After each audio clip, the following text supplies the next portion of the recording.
जय माता दी। नवरात्रि के व्रत को करने से पूर्व जरूरी है कि इस परम कल्याणकारी उत्सव की पवित्र कथा को भी जाना जाए। इस पर्व से संबंधित कई कथाएं प्रचलन में हैं। प्रस्तुत हैं प्रमुख कथाएं। कथा नंबर 1। पहली कथा। एक पौराणिक कथा के अनुसार नवरात्रि में माँ दुर्गा ने महिषासुर नामक राक्षस का वध करके देवताओं को उसके कष्टों से मुक्त किया था। महिषासुर ने भगवान शिव की आराधना करके अद्वितीय शक्तियाँ प्राप्त कर ली थीं और तीनों देव अर्थात ब्रह्मा, विष्णु और महेश भी उसे हराने में असमर्थ थे। महिषासुर राक्षस के आतंक से सभी देवता भयभीत हो रहे थे। उस समय सभी देवताओं ने अपनी अपनी शक्तियों को मिलाकर दुर्गा को अवतरित किया। अनेक शक्तियों के तेज से जन्मी माता दुर्गा ने महिषासुर का वध करके सबके कष्टों को दूर किया। दूसरी कथा है। एक नगर में एक ब्राह्मण रहता था। वह माँ भगवती का परम भक्त था।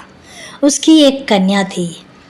ब्राह्मण नियम पूर्वक प्रतिदिन दुर्गा की पूजा और यज्ञ किया करता था। सुमति अर्थात ब्राह्मण की बेटी भी प्रतिदिन इस पूजा में भाग लिया करती थी। एक दिन सुमति खेलने में व्यस्त होने के कारण भगवती पूजा में शामिल नहीं हो सकी। यह देख उसके पिता को क्रोध आ गया और क्रोधवश उसके पिता ने कहा कि वह उसका विवाह किसी दरिद्र और कोढ़ी से करेगा।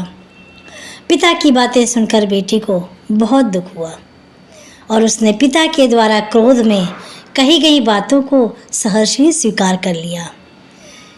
कहते हैं कई बार प्रयास करने से भी भाग्य का लिखा बदलता नहीं है। अपनी बात के अनुसार उसके पिता ने अपनी कन्या का विवाह एक कोढ़ी के साथ कर दिया। सुमति अपने पति के साथ विवाह करके चली गई। उसके पति का न घर था, इसी कारण वह वन में घास के आसन पर रात बड़े कष्ट में बिताती थी। गरीब कन्या की यह दशा देखकर माता भगवती उसके द्वारा पिछले जन्म में की गई उसके पुण्य प्रभाव से प्रकट हुई और सुमति से बोली कि हे कन्या, मैं तुम पर बहुत प्रसन्न हूँ। मैं तुम्हें कुछ देना चाहती हूँ। बोलो, मांगो, क्या मांगती हो। इस पर सुमति ने उनसे पूछा कि आप मेरी किस बात पर प्रसन्न हैं माते। तो कन्या की यह बात सुनकर देवी कहने लगी, मैं तुम पर पूर्व जन्म के तुम्हारे पुण्य के प्रभाव से प्रसन्न हूँ। तुम पूर्व जन्म में भील की पतिव्रता स्त्री थी। एक दिन तुम्हारे पति भील द्वारा चोरी करने के कारण तुम दोनों को सिपाहियों ने पकड़कर जेलखाने में कैद कर दिया था। उन लोगों ने तुम्हें और तुम्हारे पति को भोजन भी नहीं दिया था। इस प्रकार नवरात्रों के दिनों में तुमने न तो कुछ खाया और न ही जल पिया। इसलिए 9 दिन तक नवरात्र व्रत का फल तुम्हें प्राप्त हुआ। हे ब्राह्मणी, उन दिनों अनजाने में जो व्रत हुआ उस व्रत के प्रभाव से प्रसन्न होकर आज मैं तुम्हें मनोवांछित वरदान देना चाहती हूँ। कन्या बोली कि अगर आप मुझ पर वाकई प्रसन्न हैं तो कृपा करके मेरे पति का कोढ़ दूर कर दीजिए।